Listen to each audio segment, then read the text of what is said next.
Ang problema sir is lockjaw.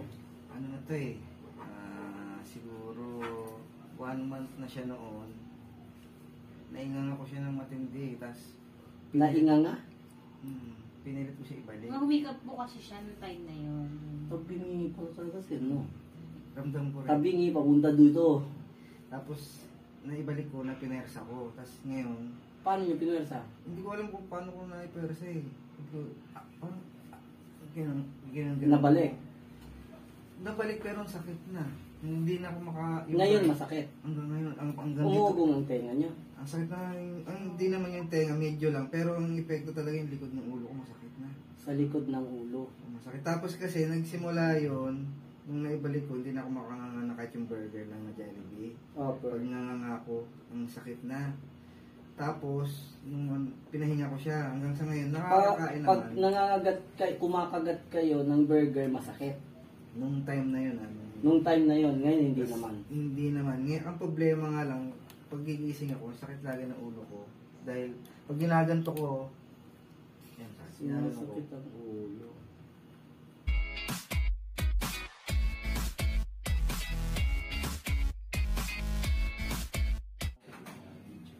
Kasi bago i-correct yung panga, kailangan okay yung shoulder.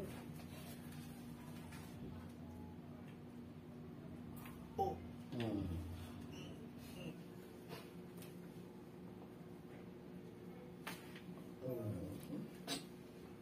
Ano?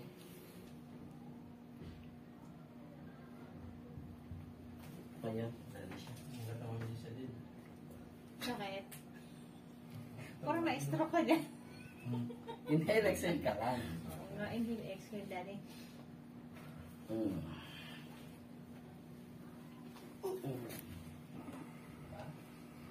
Okay, sige. Higa ka, higa. Ng ribs. No? Higa kang basta. Yan, yan lang. Sige, blood lang. Isa pa. Yun, dali ka. Pasok mo.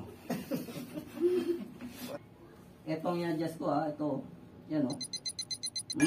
Yan. Ito. Extend.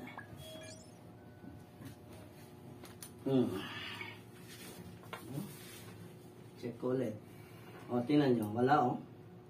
Ba?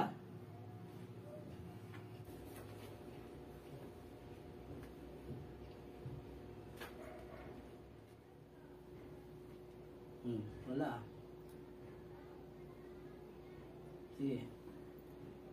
Mag-ice cream ka muna.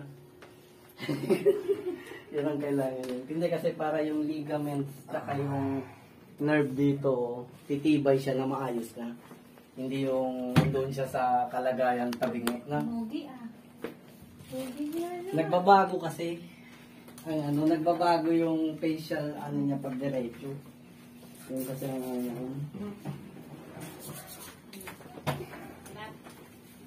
Ulit ka pa. left 6 inter. Dali na. thank you po. Ako marami na ice cream. Thank you. Sige po. Thank you po. Sige po. Sige po.